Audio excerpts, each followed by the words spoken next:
Assalamualaikum warahmatullahi wabarakatuh. I bid to our fellow BIICC judges.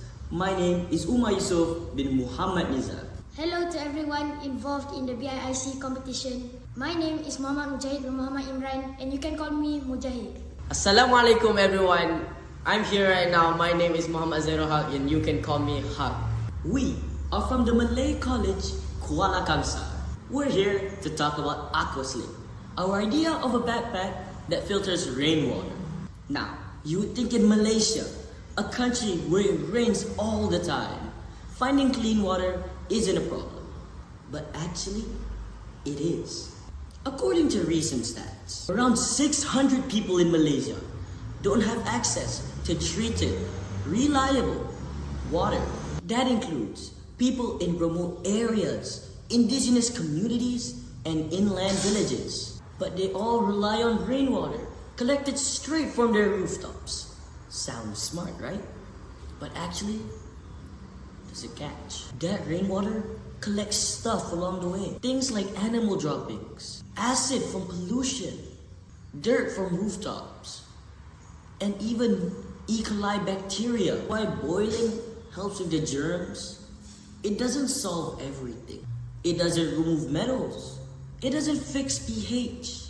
And it takes a lot of electricity and fuel.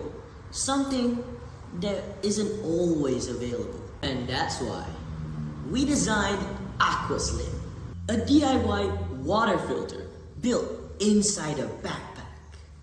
It's portable, easily recycled, made from low-cost materials.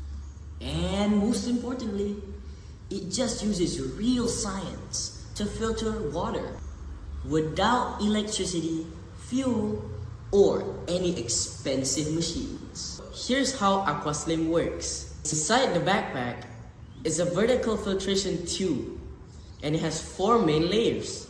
The first one is cloth, which is just a simple and a basic filtration to catch bigger stuff like dirts and leaves. After that, we have fine sand, which helps slow down and break down the smaller particles. Over time, this fine sand can support this really cool thing called a biofilm, which is a natural layer of helpful microorganisms that can really and actually eat harmful bacteria. Next is activated charcoal, which we include to absorb smell, toxics, and various other bacteria that can harm your body, including some type of metals like copper. At the bottom, we add gravel, which is used for stabilizing and making sure that the water flows in a properly manner. How does this AQUASLING works really? First, you just pour the drain water at the top, and then gravity does all its work. As the water flows through each layer, it gets cleaner. It's inspired by biosand filters, which are systems that are already proven to work in various other countries. And while it's not industrial grade like those Paul bags, it follows the same scientific skills that is in the Paul bag, just in a format that you can build yourself and it's easier to build. All of this can be made with cheap materials. It can also be recycled materials, which makes it really easy to scale, especially for schools, rural homes, and cities. We didn't just design it to solve a water problem. We also wanted it to be a learning tool. Imagine students building this in science class. They're not just memorizing what filtration is. They're testing it, seeing real difference in water quality. And they're doing it with their bare hands. They could test turbidity, measure pH, and test filtered and unfiltered samples.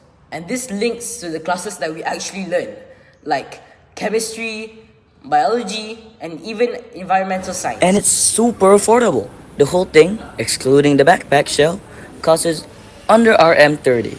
That's less than a week of bottled water. It works in places that need water, but it also works in schools that want their students to learn by doing it, and not just by reading. let's wrap up with how we plan to test it. We designed a simple experiment to see how well AQUASLING actually works. Step 1. Collect rainwater from zinc roof. Step 2. Test water for pH, turbidity and E. coli using test kits or meters. Then we run that same water through the AQUASLING filter. After that, we test it again, same 3 things and compare. Our goal is to bring the pH closer to neutral, get turbidity below 1 NTU, remove as much bacteria as possible, hopefully 90% or more. We'll also track how long 1 liter takes to filter, how many uses it can handle before needing to clean or change, the layers and whether it's easy to maintain. At the end of the day, AQUASLING is simple but backed by real science. It's a student project, yes, but one that could actually make a difference. And that's the goal. Take a problem, use science, and build a solution. Thanks for watching. Bye.